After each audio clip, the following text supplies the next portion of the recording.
Teacher mocks student for supporting soldiers. Unaware her grandfather is a war veteran, the tension in the air was palpable as the high school history class debated the topic of military service. It was one of those days where Mr. Taylor, known for his sharp wit and outspoken opinions, had posed a question to his students that stirred strong emotions. Do soldiers in today's world still play a vital role, or are they relics of a past defined by violence and war? Many students had voiced their thoughts, some arguing that soldiers were necessary to protect national interests, while others agreed with Mr. Taylor's view that in modern times, diplomacy and technology had rendered military service less significant. Alice, a quiet student who rarely spoke up, had been sitting silently at her desk, her eyes fixed on the discussion. Her heart raced as she listened to the debate unfold. She had been raised in a family that deeply respected military service, but she had never been one to shout her opinions. But today, something inside her stirred. She couldn't remain silent. Gathering her courage, she raised her hand and, with Mr. Taylor's reluctant nod, began to speak. "Soldiers," she started, her voice quiet but steady. "They sacrifice more than we can imagine. They protect our freedoms. It's not about glorifying war, but about recognizing the people who serve, who risk their lives so we can live in peace." The classroom fell silent for a moment. Alice's words, spoken with sincerity, hung in the air. But Mr. Taylor wasn't impressed.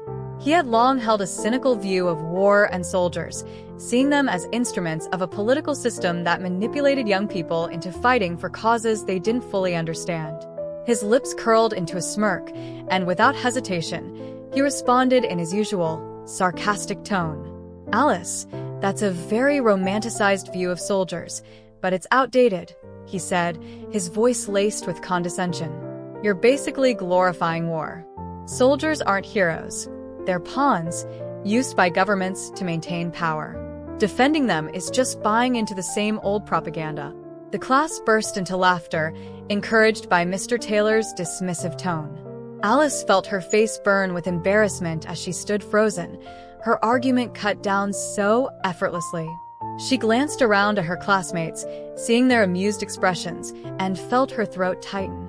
She wanted to defend herself, to stand up for what she believed in, but the words wouldn't come. Instead, she sank back into her seat, her heart pounding in her chest. Mr. Taylor moved on, shifting the discussion back to other students, as if Alice's point had been nothing more than a brief, misguided interruption. The rest of the class passed in a blur for Alice, who barely heard a word as she tried to keep her composure. By the time the bell rang, signaling the end of the period, she was one of the last to leave the room, taking her time to gather her things and avoid making eye contact with anyone. Mr. Taylor, already preparing for his next class, glanced at her as she left. He didn't think twice about his remarks. In his mind, he had merely countered a naive perspective. He often prided himself on challenging his students to think critically, to question the narratives they had been raised with.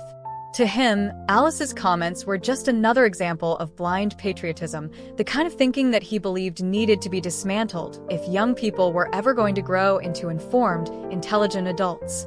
What he didn't know was the weight of his words and how deeply they had affected Alice. For Alice, the rest of the school day dragged on. Her thoughts kept returning to the debate and the way Mr. Taylor had dismissed her views so publicly. She replayed the moment over and over in her head, each time feeling more humiliated. Her mind wandered to her grandfather, William Dawson, a decorated World War II veteran. He had always been a symbol of strength and honor in her family, a man who had lived through unimaginable horrors and yet carried himself with quiet dignity. He had never boasted about his service or sought recognition, but his stories, when he did share them, were full of sacrifice, loss, and the deep bonds formed between soldiers in the face of adversity. That night at dinner, Alice sat quietly as her family chatted around her. Her mother noticed her silence and asked if something was bothering her. At first, Alice brushed it off, not wanting to rehash the day's events, but her mother pressed gently and finally, she told them what had happened in history class. Her mother listened, a frown forming on her face as Alice recounted Mr. Taylor's mocking tone and the laughter of her classmates. When Alice finished, her mother shook her head. "I'm sorry that happened, Alice," she said softly. "Not everyone understands what it means to serve. Your grandfather, he fought so that people could have the freedom to disagree, even if it's painful to hear sometimes." Her grandfather, who had been quietly listening from his seat at the head of the table, cleared his throat. His voice, though gruff with age, still carried authority. "Don't let what that teacher said get to you," he told Alice. "There will always be people who don't understand what it means to serve, who don't see the sacrifices made by soldiers.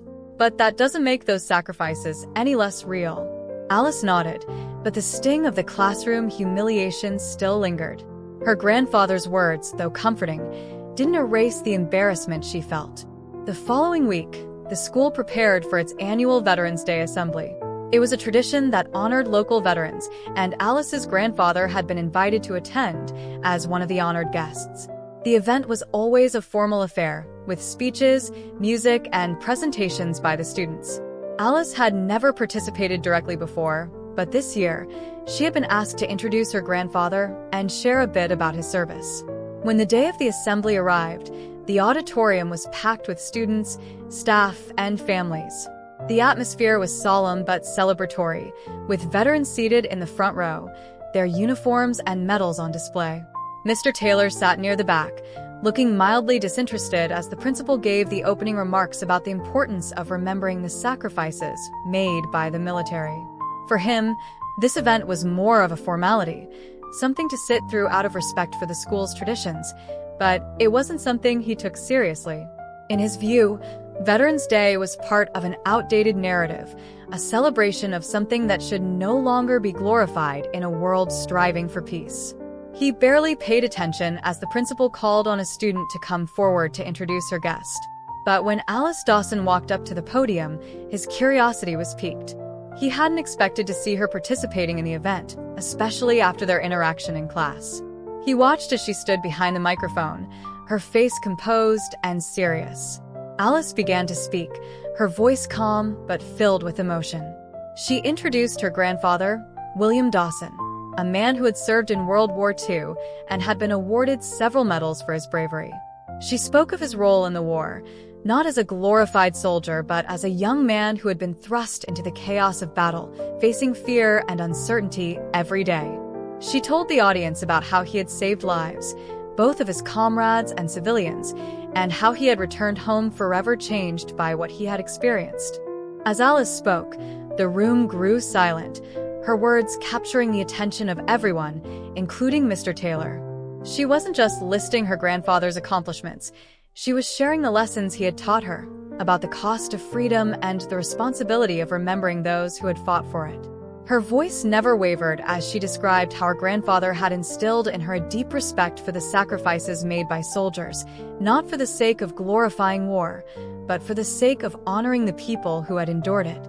When she finished, the auditorium erupted in applause, and Alice stepped aside as her grandfather approached the podium. William Dawson, though frail with age, stood tall as he took his place in front of the microphone. His presence commanded respect, and the room quieted once more as he began to speak. "Thank you for that introduction, Alice," he said, his voice steady despite his years. He looked out over the crowd, his eyes scanning the faces of the young students before him. "I served in a time when the world was at war, and many young men like myself didn't have a choice. We were called to fight, and we answered that call. Not because we wanted to, but because it was necessary." Mr. Taylor found himself leaning forward, listening more closely than he had intended. There was no bravado in William's voice, no glorification of war or violence. Instead, there was a deep, quiet strength that came from someone who had seen the worst of humanity and survived. "I don't tell you this to make heroes out of soldiers," William continued. "We weren't heroes. We were scared, just like anyone else would be. But we did what we had to do because we believed in something bigger than ourselves. We believed in protecting the people we loved and the freedoms we held dear." He paused for a moment, letting his words sink in. War is never something to be celebrated. It's a terrible thing, and those of us who have lived through it carry the weight of it with us every day. But what we must never forget are the people who gave everything so that we could live in peace. It's not about politics or governments. It's about the individuals, the fathers, mothers, brothers, and sisters who didn't come home. As William spoke, Mr. Taylor felt a knot form in his stomach. He thought back to the way he had dismissed Alice's defensive soldiers in class, the way he had belittled her beliefs without knowing anything about her family's history. He had assumed her views were naive, born out of blind patriotism, but now he realized how wrong he had been. William's words cut through his own cynicism, forcing him to confront the fact that his perspective had been narrow, shaped by his disdain for what he saw as unnecessary violence, rather than an understanding of the personal sacrifices made by those who served. The veteran's speech continued, filled with stories of camaraderie and loss, of the bonds formed between soldiers in the face of unimaginable hardship. He spoke of friends who had never returned home, and of the responsibility he felt to keep their memories alive. By the time William finished speaking, there wasn't a dry eye in the room. The audience stood in a long, heartfelt ovation, and even Mr. Taylor found himself on his feet, clapping slowly, the weight of his earlier arrogance heavy on his mind. Alice and her grandfather embraced on stage, the pride evident in their eyes. As the assembly came to a close and the students began to file out of the auditorium, Mr. Taylor remained seated, lost in thought. He couldn't shake the feeling of guilt that had settled in his chest. For years, he had prided himself on challenging his students' views, believing that he was opening their minds to the realities of the world. But now, he realized that in his eagerness to push them to think critically, he had overlooked the importance of empathy, of understanding the personal experiences that shaped their perspectives. He watched as Alice helped her grandfather off the stage, her face glowing with pride. For a moment, he hesitated, unsure whether he should approach her. But something inside him knew that he needed to make things right. As the crowd thinned, Mr. Taylor walked up to Alice and her grandfather, feeling uncharacteristically nervous. Alice noticed him first, and her expression became guarded, unsure of what to expect. "Mr. Taylor," she said quietly, acknowledging his presence. He cleared his throat, struggling to find the right words. "Alice," he began, his voice softer than usual, I wanted to apologize for what I said in class last week." Alice looked at him, surprised. He continued, his words coming slowly but sincerely. "I was wrong to dismiss your views the way I did. I didn't realize, I didn't know about your grandfather. But that's no excuse. I let my own biases get in the way, and I didn't give your opinion the respect it deserved. I'm truly sorry." Alice studied him for a moment, and then her expression softened. She nodded, accepting his apology. "Thank you, Mr. Taylor. I appreciate that." He glanced at William, who was watching the exchange with a quiet understanding. "Your speech was powerful," Mr. Taylor added, addressing the older man. "It gave me a lot to think about." William smiled faintly, nodding in acknowledgement. "Sometimes it takes seeing things from a different perspective to understand the full picture." Mr. Taylor nodded in agreement, feeling the weight of those words. As Alice and her grandfather turned to leave, he stood there for a moment, watching them go, the lessons of the day settling deeply within him. That night, as he reflected on the day's events, Mr. Taylor realized that the assembly had been more than just a reminder of the past. It had been a personal reckoning for him.